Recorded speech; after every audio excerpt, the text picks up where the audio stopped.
오늘은 고린도전서 2장 말씀입니다. 오늘도 주시는 말씀의 은혜가 우리 안에 넘치기를 원합니다. 이 고린도 교회의 첫 번째 문제가 바로 네파로 갈라져 분쟁한다는 것이죠. 그 가운데 첫 번째가 바울파죠. 이 바울파는 고린도 교회의 창립 멤버들입니다. 오늘날 교회에도 보면 창립 멤버들이 있죠. 처음 사도 바울과 브리스일라와 아굴라와 함께 고난을 받으며 교회를 개척한 그런 멤버들인 것이죠. 그들은 자기 기득권을 내세우는 것이죠. 오래된 신앙과 기초에 고생하며 교회 개척한 그거 자랑하는 거죠. 아마 그들은 이 주요 요직을 다 차지하고 있다 하겠죠. 그들은 항상 하는 말이 있죠. 야, 우리 옛날에는 참 이런 말 자주 하죠. 오늘 교회다 동일하다 하겠죠. 그런 사람들이 이 교회를 좌지우지 흔들려고 한다는 거죠. 그들이 바울파인 것이죠. 두 번째는 아볼로파입니다. 이 아볼로파는 부흥을 이룬 세대이죠. 말씀에 사도 바울은 개척하였고 아볼로는 물을 주었다라고 이야기하죠. 사도 바울은 심은 자고 그것을 물을 주고 기르고 양육한 게 바로 아볼로라는 거죠.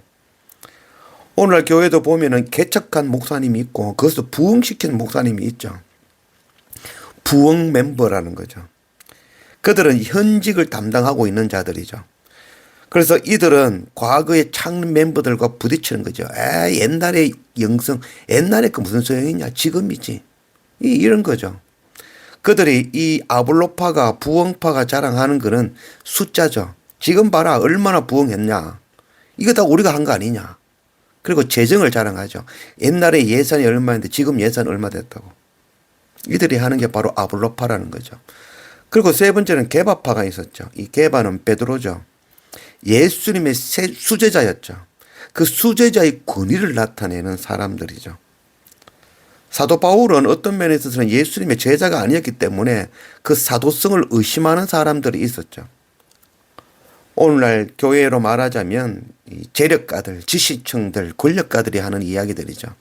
그들은 정통적으로 무엇을 가지고 있느냐, 그게 자랑거리가 되어지는 거죠. 그리고 그들은 헌금 많이 하고 장사하는 사람들, 그것 가지고 정치하는 사람들이 할 수 있겠습니다. 그래서 사람들을 아주 종부리듯이 아래로 보는 그런 경향이 있는 사람들이죠. 그리고 또 한 파가 바로 그리스도파였습니다. 이름으로 듣기에는 예수님파 같지만 그렇지 않죠. 이들은 성령을 깊이 체험한 사람들이죠. 그래서 뭐 성령 은사가 있거나 또 방언하거나 또 열심히 기도하는 사람들이죠. 그래서 이런 사람들은 환상을 보고 꿈도 꾸기도 하죠. 그래서 이런 사람들은 또 한 가지 단점이 있죠. 막 방언하지 못하거나 또 몸으로 열심히 섬기거나 기도 열심히 하지 아니하면 사람들을 무시하죠. 성령의 은사를 말씀보다 앞세우는 자들이죠. 그러나 이 네 개의 파들 모두 하나님 앞에서 귀한 자들이죠. 그러나 자기 것만을 옳다고 내세우고 자랑하기 때문에 파가 생기는 거죠. 파가 갈라진다는 것, 서로 나누어진다는 것은 땅의 생각입니다. 나를 드러내는 거죠. 교만한 생각인 것이죠.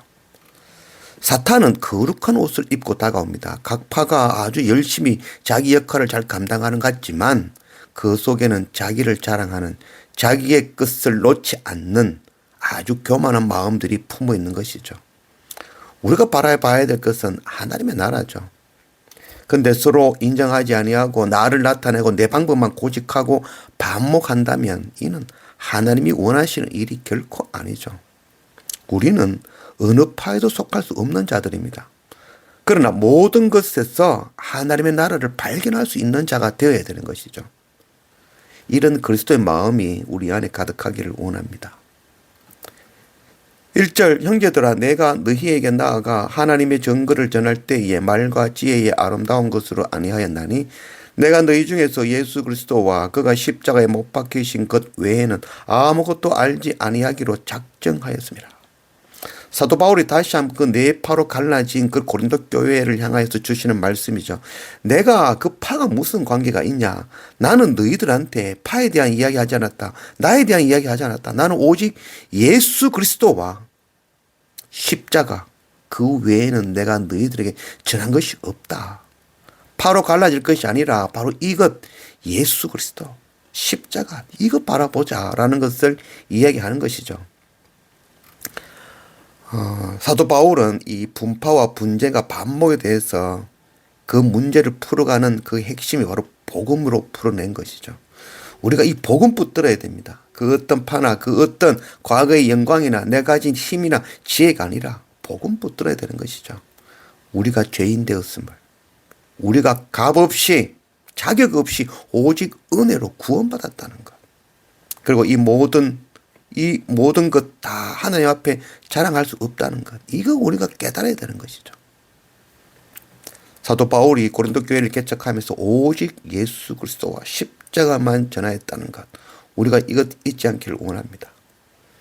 10절 오직 하나님의 성령으로 이것을 우리에게 보이셨으니 성령은 모든 것 곧 하나님의 깊은 것까지도 통달하시느니라. 사람의 일을 사람의 속에 있는 영 외에 누가 알리요? 이와 같이 하나님의 일도 하나님의 영 외에는 아무도 알지 못하느니라. 우리가 세상의 영을 받지 아니하고 오직 하나님으로부터 온 영을 받았으니 이는 우리로 하여금 하나님께서 우리에게 은혜로 주신 것들을 알게 하려 하심이라. 하나님을 아는 지혜와 예수 그리스도 십자가를 믿고 인정하게 하는 것. 이것 우리의 힘, 우리의 지혜가 아니죠. 오직 성령의 가르침으로만 알 수 있는 것입니다. 사람의 속마음은 그 사람 안에 있는 영만 알 수 있듯이 하나님의 마음, 하나님의 영, 성령 외에는 하나님을 결코 알 수 없는 것이죠. 우리가 받은 영은 세상의 영이 아닙니다. 오직 하나님으로부터 온 성령인 것입니다. 그렇기 때문에 우리는 하나님께서 주신 십자가, 그 구속의 은혜를 깨달아 알 수 있는 것이죠. 동일하게 우리가 깨달은 이 구속의 은혜, 십자가의 복음, 이것 전하는 게 바로 우리의 사명인 것입니다. 15절 신령한 자는 모든 것을 판단하나 자기는 아무에게도 판단을 받지 아니하느니라. 누가 주의 마음을 알아서 주를 가르치겠느냐. 그러나 우리가 그리스도의 마음을 가졌느니라. 세상 누가 주님의 마음을 알아서 가르칠 수 있겠습니까? 그러나 가르칠 수 있는 방법이 있죠. 그게 바로 성령의 가르침이라는 거죠. 우리가 가르치고 우리가 아는 것, 우리가 예수 그리스도를 인정할 수 있는 것, 하나님을 아는 것, 성령의 가르침, 성령의 도우심이 아니면 결코 불가능한 일이죠. 그러므로 우리는 오직 예수 그리스도 십자가만 전하고 말해야 되는 것이죠. 우리는 모두 서로 생각이 다르고 수준도 다르고 기질과 체질이 전부 다르죠. 그러나 우리 안에 공통적으로 품고 있는 것이 바로 우리가 죄인이라는 것. 그리고 십자가 그 은혜가 아니면 결코 우리는 구속의 은혜를 입을 수 없다는 것. 이거는 동일한 것이죠. 바로 이 믿음인 것이죠. 서로 다른 것을 바라보지 말고 우리 안에 있는 같은 마음, 같은 하나님을 바라봐야 되는 것입니다. 그때 서로 다른 우리를 모아 한 몸이 되게 하시는 하나님의 지혜를 알게 되는 것입니다. 이제 우리가 좀 서로 다른 것 가지고 다투지 말고 우리 안에 주신 그 같은 마음, 곧 우리를 구속하신 그리스도 예수의 마음만, 그 마음을 붙들고 말하기를 원합니다. 분파, 참 한국의 가장 큰 병이죠. 교회 내에도 분파가 참 큰 문제입니다. 선교 현장에서도 동일합니다. 분파 때문에 또 따로따로 싸우고 반목이 끊이지 않습니다. 이 분파는 뭐 하루 이틀 일이 아니죠. 인류가 시작할 때부터 시작된 이야기죠. 고린도 교회의 문제만 아니죠. 예수님 당시에도 사두개파가 있고 바리새파, 열심당, 에세네파 등으로 당파가 나누어졌던 거죠. 그러나 예수님은 그 어느 파에도 속하지 않으셨습니다. 사도 바울도 고린도 교회 어느 파에도 속하지 않았다는 것이죠. 참 성경적인 방법은 이 어느 파에도 속하지 않는 것이고 진리로 바라보는 것이죠. 모든 당파를 초월하여 말씀으로 그것을 바라보고 해석해내는 것이죠. 오늘 말씀에 신령한 자는 모든 것을 판단하나 자기는 아무에게도 판단을 받지 아니하느니라. 하나님께 속한 자들은 당파가 소용없죠. 어디에 속하지 않고 오직 하나님께 속한 자들이죠. 하나님께 속하여 하나님의 말씀을 전하는데 누구에게 판단을 받을 수 있겠습니까? 신령한 자가 모든 것을 판단해낼 수 있죠. 우리는 말씀으로 모든 것을 판단하고 가르치고 전할 수 있죠. 그건 아무에도 판단받을 필요가 없죠. 하나님의 말씀이니까 누가 감히 판단을 하겠습니까? 이렇게 우리가 내 생각, 내 방법, 내 뜻이 아니라 하나님의 말씀, 십자가 예수 그리스도만 전해낼 줄 아는 그런 우리가 되어져야 되겠습니다. 그래서 우리가 날마다 성령 충만함으로 정말 우리 안에 가득한 그 성령으로 가르침으로 하나님을 알고 예수 그리스도 십자가를 알고 믿음으로 그것만 우리가 전하고 가르칠 줄 아는 그런 그리스도의 마음이 우리 안에 가득 넘치기를 원합니다.